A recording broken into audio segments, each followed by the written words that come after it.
don't know if I have any other fans of British sitcoms here. Oh, goody. The Vicar of Dibley. Oh my goodness. I just love her, so irreverent, so funny. But there are other characters on that show that will just have you in stitches. And one such character is Jim Trott. Now, Jim is very predictable in one way.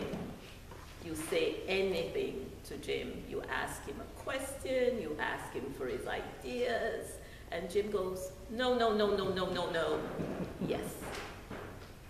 Always before that yes, you have a series of no's, and somehow, it's always funny. The thing about Jim is, I'm not sure why it's necessary for him to go through that before he gets to the real answer. It might be that he's indecisive, it might just be a habit, it could be many things. But a lot of us, I think, do have times when we have to go through the no's to get to the yes. I'm thinking of one of my second grade students way back in the day before Common Core, when you had to regroup, cross off this, carry this, do all kinds of things, and we practiced that in second grade. That was like the math in second grade. Adding and subtracting with regrouping. That was the big deal. And Sarah practiced it, she got them all right, and she kept saying to me, I don't get it. I don't know why I'm doing this. I don't understand this. And we did it with counters, we did it with all kinds of manipulatives, we did all kinds of activities, and she just kept saying, I don't get it. And then one day, when she was working, I heard, yes. And when I asked her, what? She said, I finally understand what I'm doing. I finally get it. You know, Jesus, after telling the parables, asked the disciples, do you understand? And they were fast. Yes, Lord, we understand, we get it. You have told us so many of them. We know what the kingdom of God is about. But you read on in Matthew. Just get to the next chapter, and you'll see, no.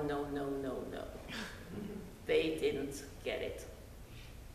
Jesus has told them the parable about the sower and the four soils. We have heard the parable of the wheat and the weed.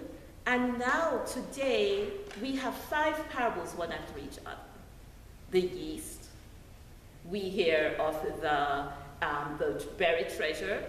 We hear of the precious pearl. We hear of the dragnet. And we hear the one that most of us know, the parable of the mustard seed. And, you know, I am not surprised that the disciples didn't get it. I'm not even sure I fully get it, and I have my post-resurrection experience. Because Jesus uses images that don't quite fit in with what we think the kingdom of God should be about. You see, first of all, the mustard seed is not the smallest seed, but it is small. And what has that got to do with the kingdom of God? Why is the kingdom of God like this mustard seed? Why are the small things important? And perhaps the answer is the little things that we do that we sometimes think aren't important.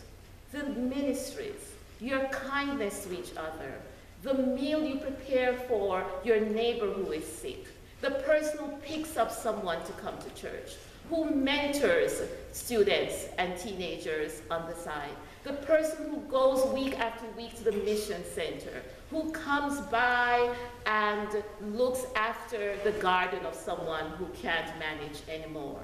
The little things we do in church, at home, at work, for each other count. They are part of the kingdom of God. They support people, they comfort people, they encourage people, they help us understand what it is to live together in joy and peace. Those little things count. And those little things grow, Jesus says. They grow into big bushes like the mustard shrub. Now, the funny thing about that mustard shrub is that you wouldn't want it in your garden. It is a weed that takes over the garden. Any farmer, any gardener in Jesus' time would have been confused that the kingdom of God would be compared to a mustard shrub. It is tenacious. It moves its way in. But isn't that what the kingdom of God should be? Isn't it what we should grow into with our ministries and mission? Something that takes over our community, that becomes the most important thing in our lives, that turns us upside down, that changes who we are, that makes us have new vision, new ideas, new impetus to do God's will. The little things add up and grow to become things that change our communities, that change our leaders, that change the possibilities for those who were without any kind of hope. The kingdom of God is small, but those things grow. And we can be part of it. And if we don't understand it, if we're still saying, no, no, maybe, no, we just live it. We live it like Sarah did. We walk it every day, doing the little things that we can do, that God calls us to do. And maybe we'll see it. Maybe we'll recognize it. Maybe we'll have that great joy and give it all that we have, like that man who found the treasure, that man who found the precious pearl. Let us be grateful that we are part of the kingdom of God in the here and now. Let us share that kingdom with each other. Let us live it each day so that our no's will become yes one day. Amen. Amen.